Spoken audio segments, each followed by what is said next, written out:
From WBBZ-TV Sports, it's time to beat the champ. Now, here are your hosts, Paul Peck and Sue Novoitsky.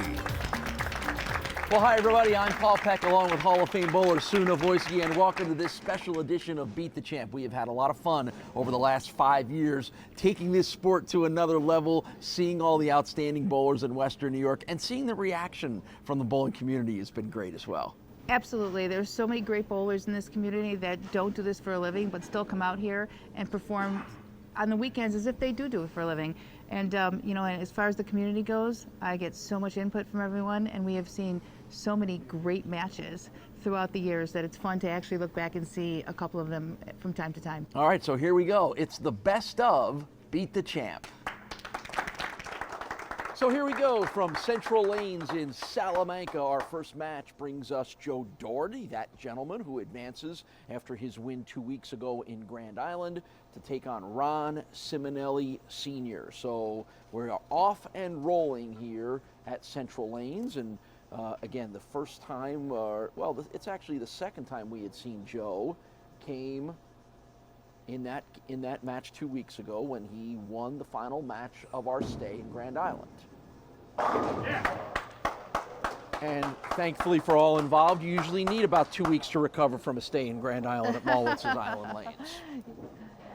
Yep, that's always an exciting day. All right, so speaking of not having seen a lot of, it's the debut for Ron Simonelli. He's 59 years old. He comes from Hamburg, and this is the first time we have seen him here on Beat the Champ.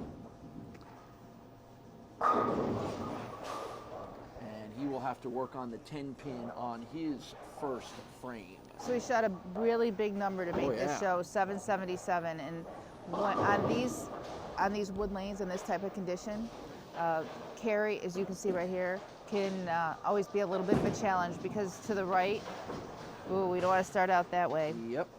To the right there tends to be a lot of dry, and we'll see it as the day goes on, how it's something that we call wet dry, where the wet is very, very wet and the dry is very, very dry. Part of that 777 in the top 24 off was a 297. Wow. So, even though we haven't seen him, I think it's pretty clear that Ron is a really good bowler and knows his way around the lanes, and he'll have to shake off that open in the first frame. Not a lot of ball speed that I'm noticing right now, so this may be a little more of a finesse play for Ron. Well, that's why, and I agree with you, very, very much a little slower speed, and he's staying really deep inside the oil. Normally, first match on a fresh condition, you're going to see the bowlers push down to maybe closer to the first arrow, somewhere between the first and second arrow. He's already right deep into the lane, playing inside the second arrow. And that is not the way Ron wanted to start his debut here on Beat the Champ, with back-to-back missed single-pin spares for opens in the first two frames. And how do you shake your mind out of that? I'm going to say we've got a little bit of nerves going on because of the slow ball speed. I think it's a little tentative. Right. And there's a lot of oil in the middle of the lane. And I'm sure he practiced getting to the pocket, maybe not so much the corners pins. And you can see a much different level of ball speed and revolutions coming from Joe Doherty. He kind of powered his way through that one, just leaving, what is that? A 9-pin. The 9 in the back row. Yeah. Which is really one of the really true taps, is ball just driving so hard it just misses taking out that 9. That's exactly what it is, right? That's just almost too much power. Absolutely. So strike spare in the first two frames for Joe Doherty. You got your first glimpse at the Castellone Chrysler Dodge Jeep Ram scoreboard, and manned as always by Janelle Sabin. And I suppose Carey could be the great equalizer in this. I mean, you don't want to come out missing two one-pin spares in a row, of course, but the fact that Joe looks like he could, literally get on a run here, because he does have that rev rate, and when he hits the pocket, he will carry. Okay, so now here's my question for you as it relates to the wood lanes. Does that favor a high revolution bowler? Does it not? Where does the wood lanes tie in with, you got one guy throwing the heck out of the ball, another guy sort of limping it down the lanes? That's actually a great question, because we're early on, and they haven't become, the outsides haven't become as dry as they're going to become. There you go. There we Good go. job for Ron. So I think right now you're going to see that this is going to play into him very, very well. But To as Joe, they, for into Joe. Joe, as they break down, when his ball hits that spark, when he hits that dry, it could really bounce off that and leave some formation. So it looks great now, but for a straighter player, you want to have a lot of forward roll, which means you want to get up the back of the ball, play that oil and dry line with something that's a little smoother, and they can make it look real good too. So, All right, overall, just because we tend to see more synthetic surfaces than we do wood, what's the challenge to a bowler when he rolls into a wood house like this? And maybe he hasn't bowled on wood in months or the entire league season. right. Well, because it's one of the older surfaces, most everybody has started their career out on wood, and bowling on wood, that the front of the lane is not going to hold up as well as on a synthetic surface. This feels like a good time to take a short break. We'll be right back with more action on Beat the Champ. Instant replay on Beat the Champ is brought to you by Transit Lanes and Keglers. Join us for bowling, food, and drinks. Welcome back to Beat the Champ. Let's get back to the action here on WBBZ-TV. 220 plus average. Bowls regularly as part of the gang at Island Lanes on Grand Island. 10 career 300s, 9 career 800s with a high of 827. It's just funny. We have so much fun, and we kid them because we love them. But the whole gang up there at Island Lanes, it's weird to see them out of like they've been let loose out of Grand Island. Like someone said, okay, you can go cross the bridge now and bowl. I mean, how many people while you're out and about comment on that fourth show? I mean, all the time. I hear it. I'm obviously in the bowling centers a lot more, but someone is always coming up to Because me they and talking to me make about it that so fourth much show. fun. It's nice that people are watching that fourth Yes. show. That's awesome. And that's a credit to Mike Molwitz and everybody there. They make it fun. And Big they shot here. Make it good television. Yeah, it got way to the right and it never hooked. So he's staring at a rather difficult 1-2-4 picket fence here. So that's one of the things you'll see with the lower rev rate is his ball's not going to come back from there because he's not generating all of those revolutions. So he needs to really keep his ball online, and obviously he missed right on that one. It was a big shot for him too because he got himself to within 12. Yeah, he had the double there. So now, after 2 straight strikes, again, it's the third open frame of the match for Ron Ciminelli. He's struggling to put some frames together to get the scoring back. And where he we've wants talked it. about this so many times. It matters when and what squad they qualified on. I mean, these lanes are as fresh as they're going to get. This is sometimes fresh favors people, sometimes it doesn't. And he could have bowled and shot 777 on a shot that had been bowled on for a little while and been broken down a little bit. And again, that one stayed too far to the right again, and almost a very similar lead. This one is the 245, right? 245, yeah. Another light hit on this lane.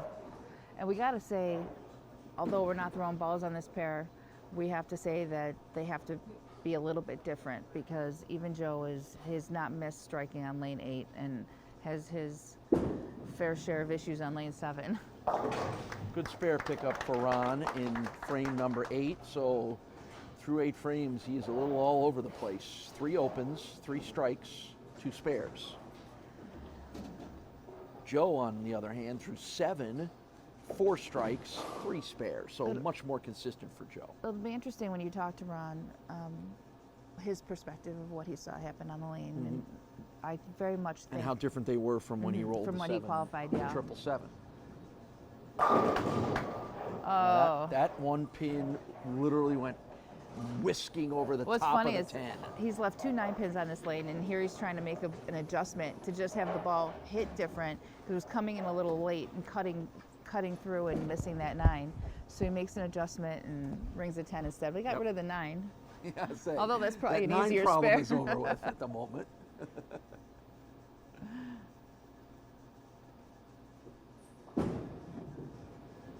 Great spare. Powerful spare pickup in the 8th frame for Joe Doherty. 9 probably carried over from last night. There you go. See, Joe's thinking the way we're thinking, right? Yeah. That's Yeah, gotta be. trying to keep my voice down, but I think That's I'm okay. I heard But me you know too. what? I was gonna say sometimes you can help these guys a little bit. They don't mind. They don't mind the advice of a Hall of Famer, right?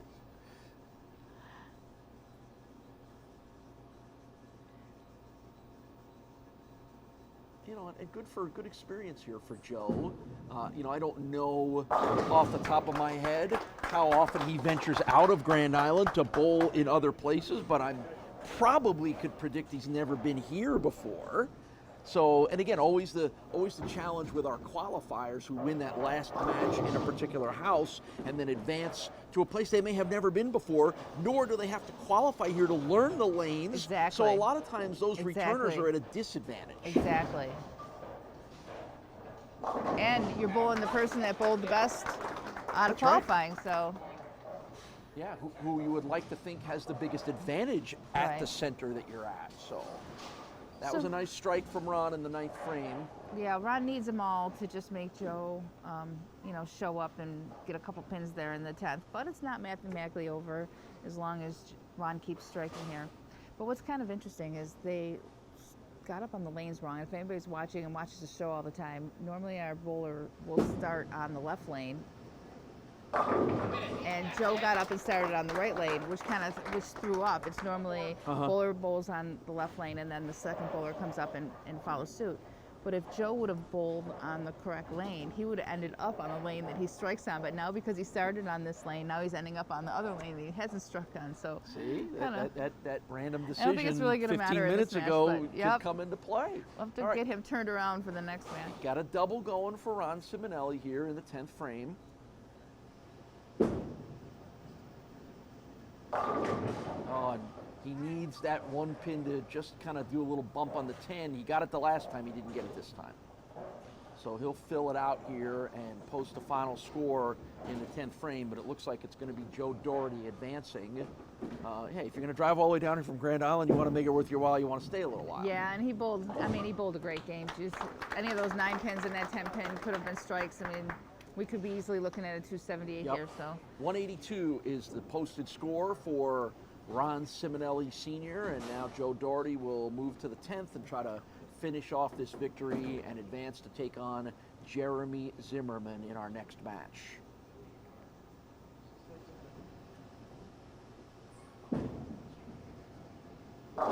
And that's a And pretty that nice way to will clinch do it. Yep.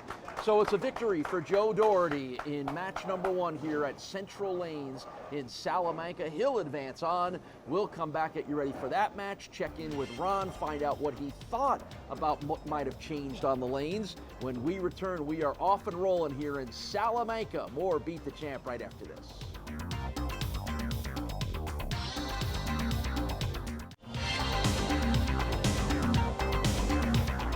A very location-appropriate winning score for Joe Doherty, a 219 to 182 victory over Ron Ciminelli. You like that? How you would have preferred to have had a 290 or something else more like that. Ron, you did so well. You had the incredible performance in the qualifying. What changed going into today?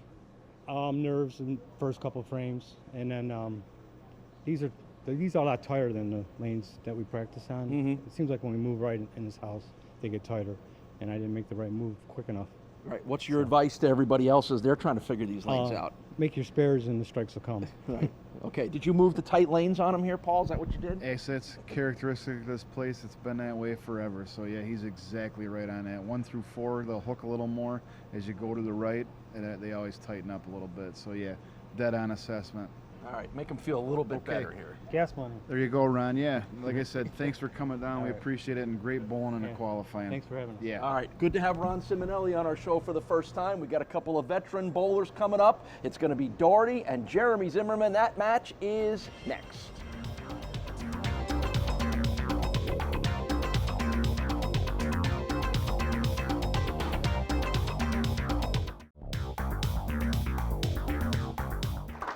It's match number 2 as Joe Doherty looks to make it 3 overall wins in a row, but standing in his way is one of our most successful Beat the Champ bowlers and one of our favorites. That's Jeremy Zimmerman. Always fun to see Jeremy, and Jeremy always, he seems, when he comes to win, he stays to win, right? He's had two really nice winning streaks. We'll see if there's one ready to go for him again today. So Joe starts on lane 7.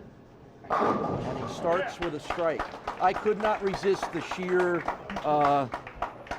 relevancy of the fact that he rolled a 219 in winning his first match when literally Route 219 is about 20 feet behind us. Yeah, I thought the same thing when I saw 219. You can't help yourself. We just saw it for the last hour and a half. Yeah, think about that. I referenced, that the 290 would be the more preferable interstate to be hanging out on. Maybe guys like me would be more inclined to like the Route 33, but you're so clever. That just seemed to be rather ironic, considering everybody on their way down here to Salamanca just hopped on the 219 and never got off it. Absolutely. So it literally, Central Lane sits right on the 219, as we mentioned, right behind us here, just before you get into the city of Salamanca. Wow, lane 7 just doesn't want to let all 10 fall, no matter how good you throw it. No, I guess not.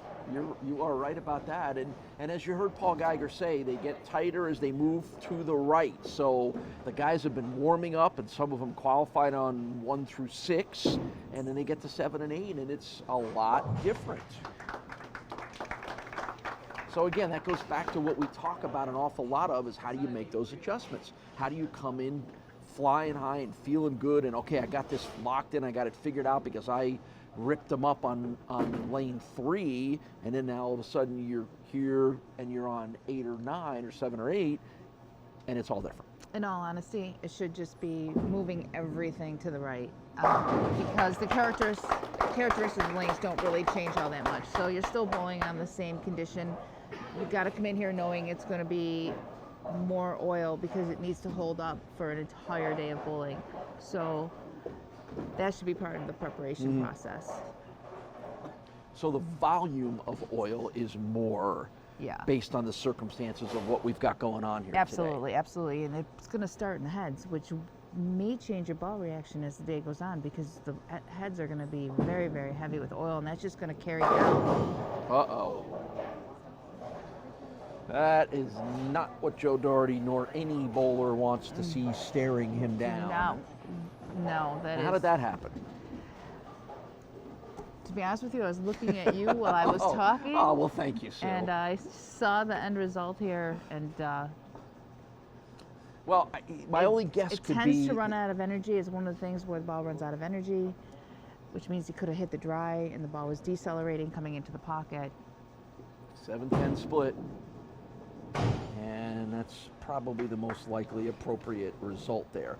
The only thing I was going to take a stab at was Joe throws it so powerful and strong, and we've seen him kind of blow the pins in the middle up just by the sheer force. Could that have led to that split where just everything just got blown through the middle? Only if it's a bad rack, and the racks seem to be okay. It's generally a ball decelerating into the pocket.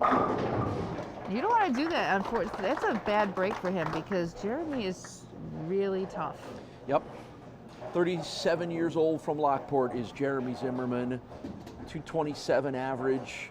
Bowls regularly at Island Lanes on Friday nights, but on this show, this is his 18th appearance, an overall record of 21 wins and just 9 losses. Those 21 wins are third amongst all of our Beat the Champ bowlers here in year 5, trailing only Chuck Jagosinski and Mike Zarcone.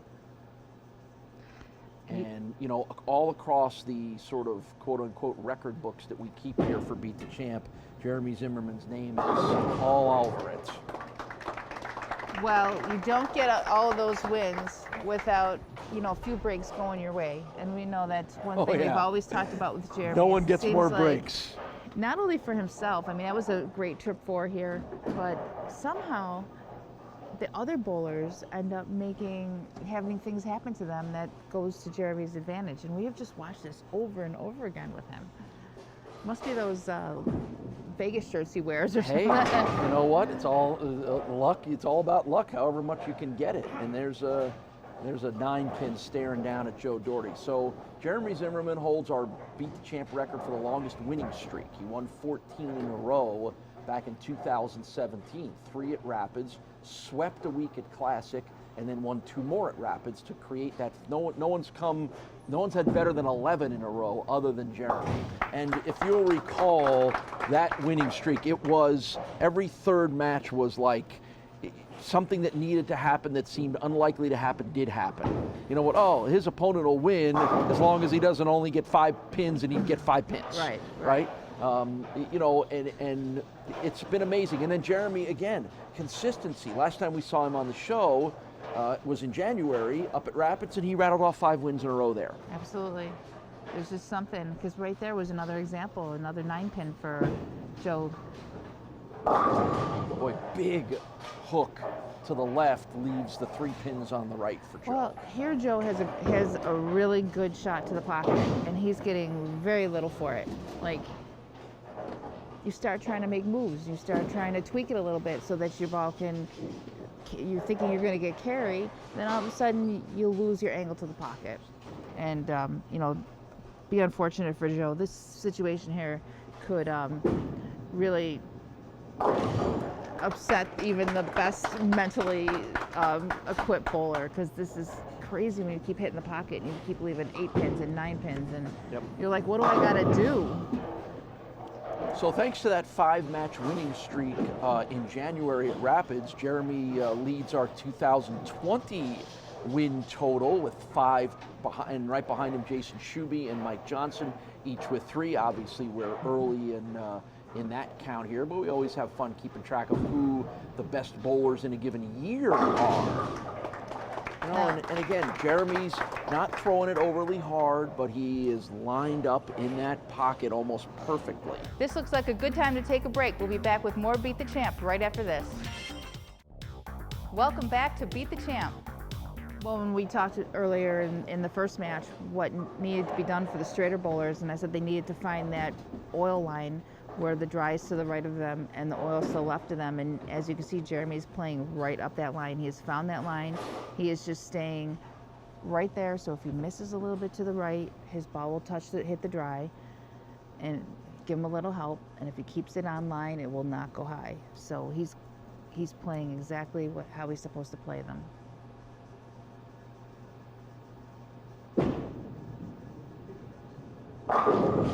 Now that was inside, that was in the oil just a little bit. As soon as he set it down, I don't know if he made a move on his own, but that was a lot deeper, and it just stayed in the oil a little bit longer and affected his carry. 17 career 300 games, a high 823 series in the career that has stretched 30 years of bowling for Jeremy Zimmerman. And some nice achievements, some records held, particularly at Allen Grant Lanes and a number of other places around Western New York. So excellent spare. He's one of the upper tier guys in this town. Yep. And certainly Joe Doherty has some potential to try to reach those levels as well too, based on how strong and hard he throws it. There's your updated Castellone scoreboard. Janelle Sabin keeping us up to date on the early lead here for Jeremy Zimmerman, mostly thanks to those 3 strikes in a row. And there's Joe getting back on the strike train for the first time since the 2nd frame. Yeah, he finds himself down 28, not because he's really bowled bad, because he hasn't, but Jeremy has a very, very consistent shot. I mean, he's not trying to open up the lane and play around with those dry boards. So as you can see, you know, when he leaves something, it's just a single pin spare, which is a lot easier to make than a 3-pin spare, so to speak. I just noticed these 2 bowl together in the same league at Island, and that's their only leagues. Almost another one. Yep, good pin movement. Little slide to the right there, takes a couple pins out for Joe Doherty. That's a double for him. A little pressure on Jeremy. Joe's got a great head of hair, but I think he's going to pull some of that out if this keeps going this way. Okay, there we go. I believe that's the first comment you've ever made about someone's hair.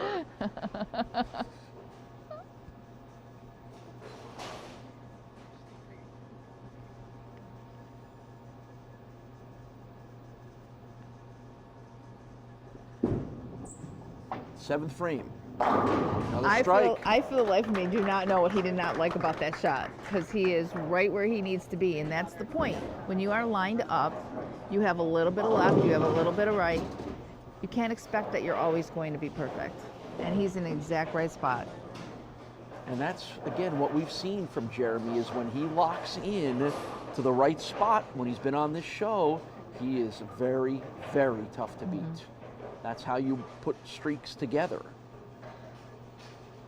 Boy, from both of these guys being a part of a league at Island Lanes, this is way quiet here. Yeah, he has definitely moved in on lane 7, so there's something. So he's different from one lane to the other. He's a little bit deeper. He's a little bit deeper on lane 7, so it just must be a little drier to the right over there. Because, like we said, that lane's been a little bit different for both the bowlers. So that's his solution. But that was a big double there because Joe seems to have found his way. So the lead remains 28 for Jeremy. And that one is not what Joe wanted here in the 8th frame as he tries to play catch up. No, that is going to be trouble. a very challenging spare pickup. Yep, and is that the 6-8-10? Is that what that is? That's a 4-pin over there. Four. So it's the 4-6-10. Yeah. And he'll only get one. So I'm going to go back to the question you asked me right out of the gate, and that is how the high rev rate bowlers are I thought I asked how your affected. drive down here was this morning. Don't get me laughing. Did you keep under the prescribed speed limits on your way down here this morning? Absolutely. Oh, good. Not. Okay, no, I'm sorry. Go, please, you were going to provide some really insightful analysis I there. forgot. No. But this is where the high rev rate bowler has to use that dry, and it's going to open up that lane and hit the dry boards and leave funky stuff. And Jeremy played him right up the boards. Yep. Dry to his right, oil to his left, and he could be tough. There has been some funky leaves we have already seen here from both Joe and Ron Ciminelli, and the fact that we haven't seen any from Jeremy speaks to where he's at right now. So that's back-to-back opens and the 2nd and 3rd of the match for Joe Doherty, and that's going to be, you can't do that against Jeremy Zimmerman. No, Jeremy already has him beat already in the 8th frame, so Jeremy's going to be moving on to our final match. Let's watch Jeremy here and see if he continues this good rolls here on the 9th frame. And there you go. How about we end it on a high note with another strike? So Jeremy Zimmerman's going to come up with a victory, and we'll see if he is prepared to put another win streak together. We know he knows how to do that. Standing in his way is Central Lane's house bowler Jim Magara. That's our next match. We'll check in with Joe and get you ready for that one when Sue and I return. We're at Central Lanes in Salamanca. This is Beat the Champ.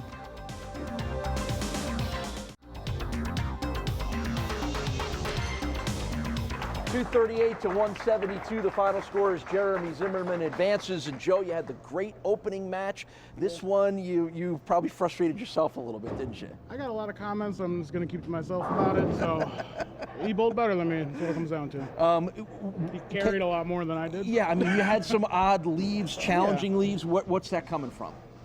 I have no idea. Yeah? Yeah. Not the lanes or anything like that? I don't know. This is the first time bowling here, so I can't tell you. All right, well, and by the way, Sue really did say your hair looks great. I don't blame her. It's not bad. It is. He's got good hair, doesn't he? Yeah, absolutely. So now I'm known for the guy that started on the wrong lane in the good hair. Is that what's going on here? Perfect. I like it. Those aren't the worst. Go somewhere. Those aren't the worst possible things to be known for. So, all right, well, give him something that he can buy some more hair products. Thanks. Good luck to you, man. Good luck. Appreciate it. Hey, it's been fun to have you on here. Hopefully, we see you before we get to Grand Island for the next time. But it's been fun watching Joe. We're going to get to watch more of Jeremy Zimmerman because he's still bowling. He'll take on Jim Magara in our next match. It's coming up from here in Salamanca.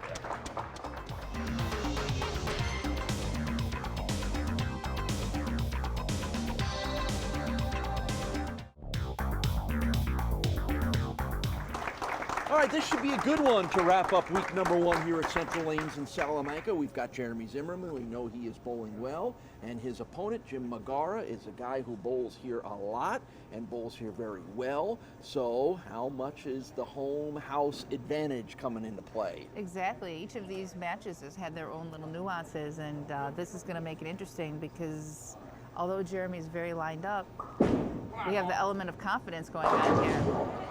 Oh, how about that to get it started for Jim Magara? I'll teach you that, lane 7. Yeah, how about that? There must be a little extra oil that wound up down there in the pit to slide that one over. It's a messenger. It's a great shot. That's right, Jeremy Zimmer. So that's the home house advantage right there. Yeah, he's got people throwing pins off the side to knock that stuff out. All right, coming off that impressive 238. And he is locked in on that pocket as Jeremy Zimmerman. Because I can't make out what Jeremy's thinking here because he's very lined up. He hasn't had anything negative happen to him in the game yet. He looks perplexed.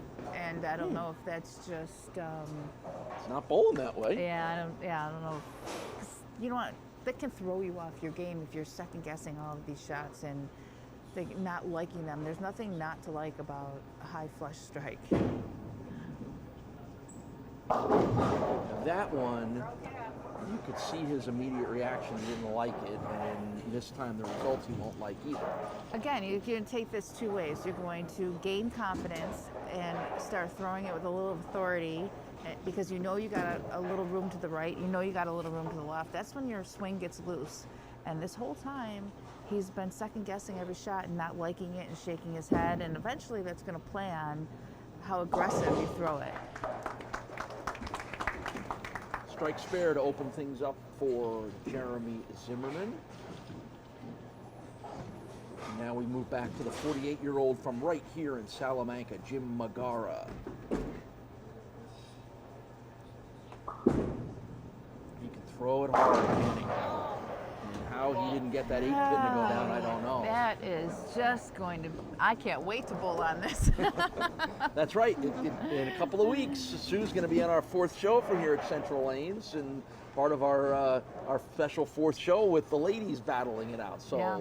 I know you're excited about that, maybe less so after seeing things like that. By the time I get there, I'm going to be playing 4th arrow, so it'll be a completely different ball reaction. So it's strike spare to begin for Jim Magara as well, too. Employed in sales for Stroman's Bakery is the occupation for Jim down here on the southern tier. He's got his mom and his sister Kelly cheering him on here at Central Lanes, and they're probably used to being here cheering him on at Central Lanes.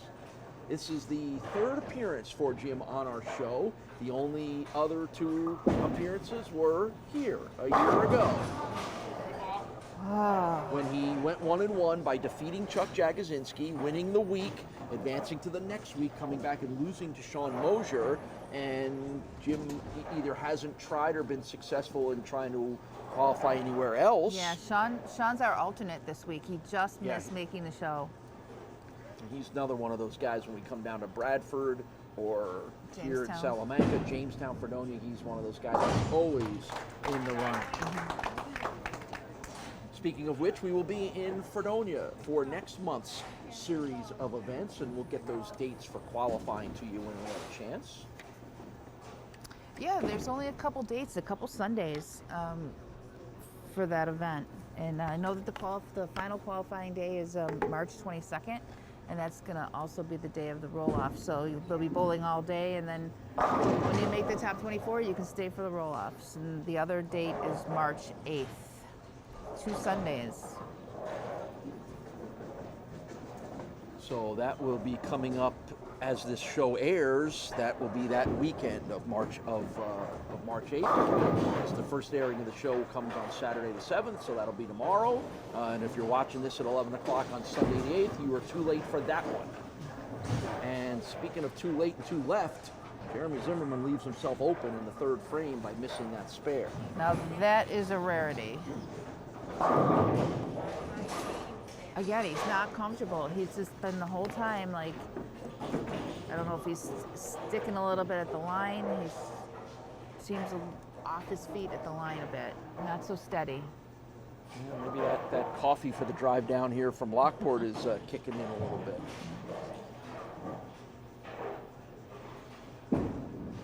Switch balls. Same thing, same result. Leaving that single pin 10.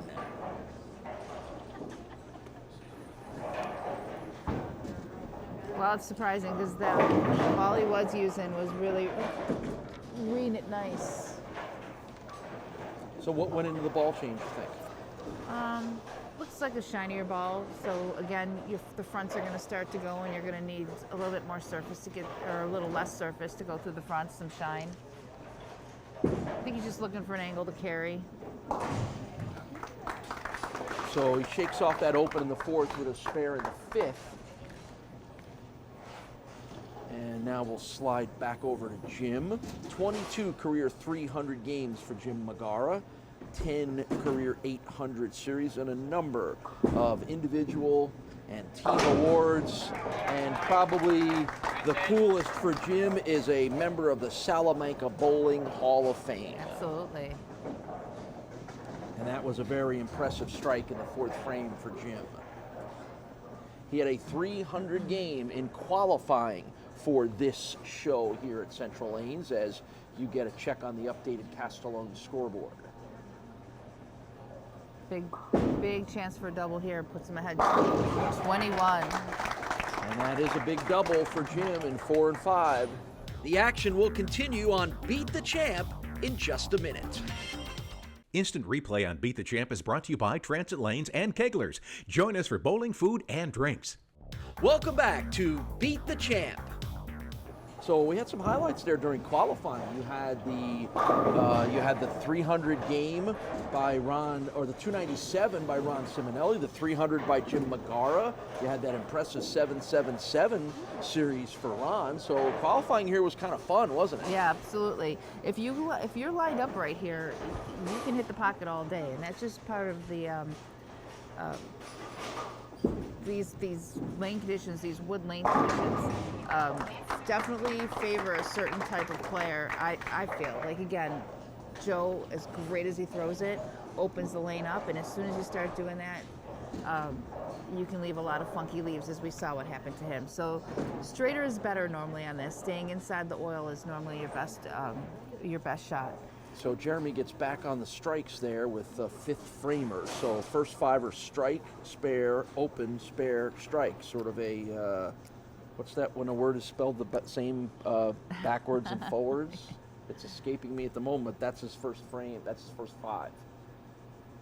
Palindrome. Wow, we're getting educational here too. Oh, spare no. This is not just a bowling show. It's we gave you some travel tips on the way getting down here. It's a travel show. Paul Geiger will come on and give us maybe some restaurant tips for down here. In order to get here, if you're coming from Buffalo, you got to drive through the wonderful village of Ellicottville, which is always a fun place to hang out. Absolutely, it's such a nice excuse to come this way. Go over to stop in Ellicottville. And this time of year, moving from Mount Forward, it's an easy drive. It's a great little weekend getaway. You want to get out of the city. From where you are, it's about an hour. I live in the South Towns. It's a lot less for that for me. So it's a really cool little getaway. 7th frame now for Jim Magara. This one still remaining tight. Both guys are trying to figure things out. And that's a big 7th frame strike. That's 4 in a row now for Jim Magara. Maybe not as tight as I thought it was. Well, he's got a 21-pin lead, but with all these strikes, this can change in a hurry. Sure. So Jim almost has to keep striking if Jeremy's going to keep striking. And he's working on double as well. Right. So here we are in the final frames of this one, and both guys are not ready to give it up.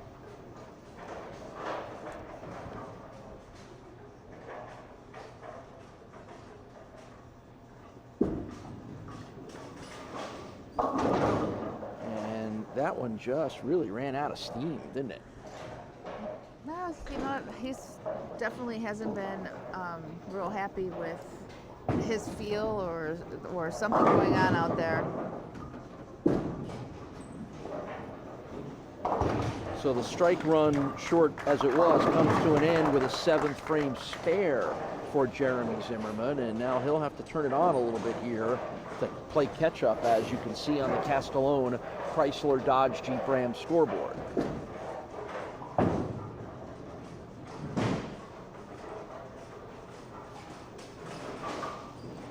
Can Jeremy Zimmerman put together another winning streak? Well, it's only one at the moment, and it'll depend on how he does here in the final 3 frames.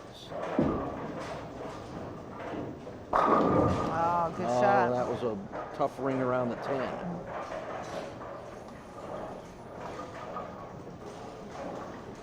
Got a good group of bowlers ready for next week's show, including Chuck Jagosinski, who will be second up. Ryan Colburn and Billy Thompson are the other 2 bowlers that await the winner of this match. All right, good spare.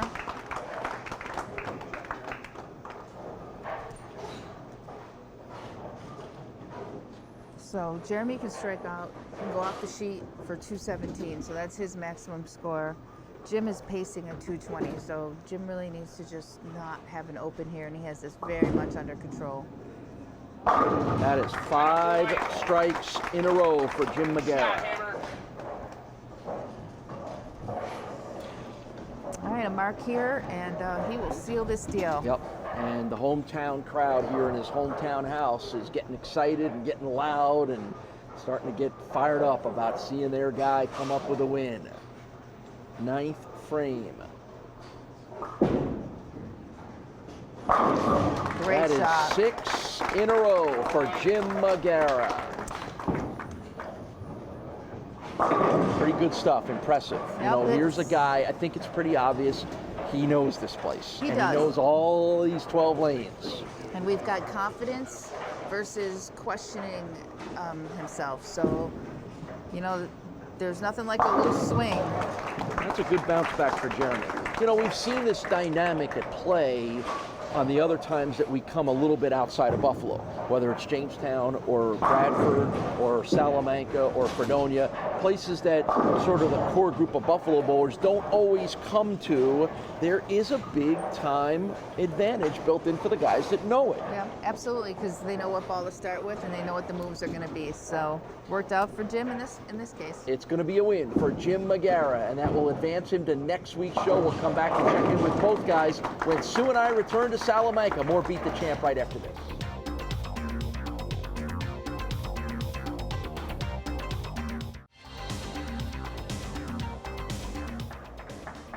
An impressive 265 to 195 victory for Jim Magara. Jeremy, you bowled really well in the first match, get the win.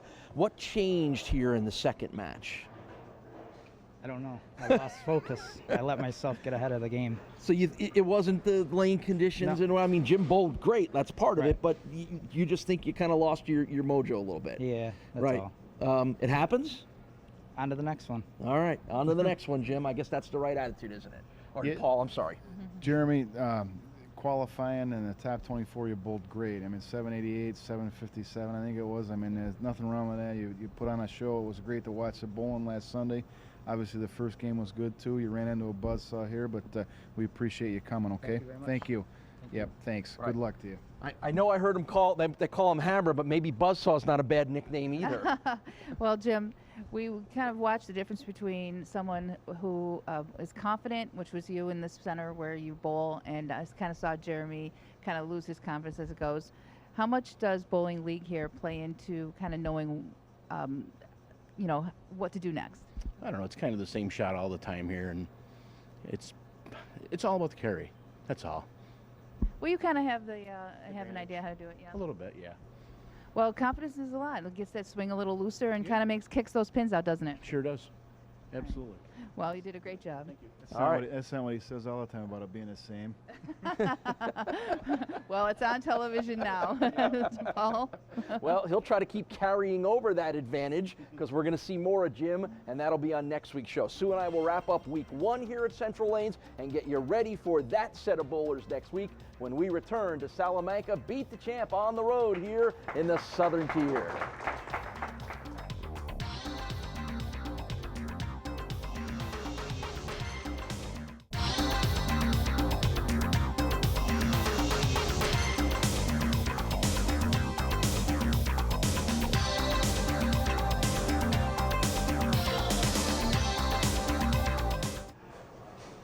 3 matches, 3 winners. What does that tell us about the challenge of Central Lanes? Well, the lanes are going to evolve a little bit, but I think what we really saw was a matter of confidence versus someone starting to question what was going on. And I think in this sport, one of the things that reacts is the pins seem to know when you're a little bit tense. And Jim was very loose and very confident kicking out those pins. Jeremy started to question his shot a little bit and ended up with a lot of corner pins and a lack of carry. Right. Well, maybe Jim was so loose and confident because this is his place and these are his people. Oh, for sure. And I mean, he brought his crew with him today. They were getting loud and excited, and that's what we like to see here. So it was really fun. So Jim Magara will advance to next week's show when among the bowlers on the lineup to face Jim will be Chuck Jagosinski. That's always going to be fun. One quick note about next month in Fredonia. That's right. So this weekend they're having the doubles tournament going on at Lucky Lanes. Double scratch. It's always a great event because the best bowlers can get together and really score those big scores. And it's tomorrow. It's the 15th. All day long, squads all day. So get out there with a doubles partner and get on the show. All right, that'll be next month when we move from Salamanca to Fredonia, but we're here for a little while. Our stay is going to extend here at Central Lanes, and we will see you next week on Beat the Champ.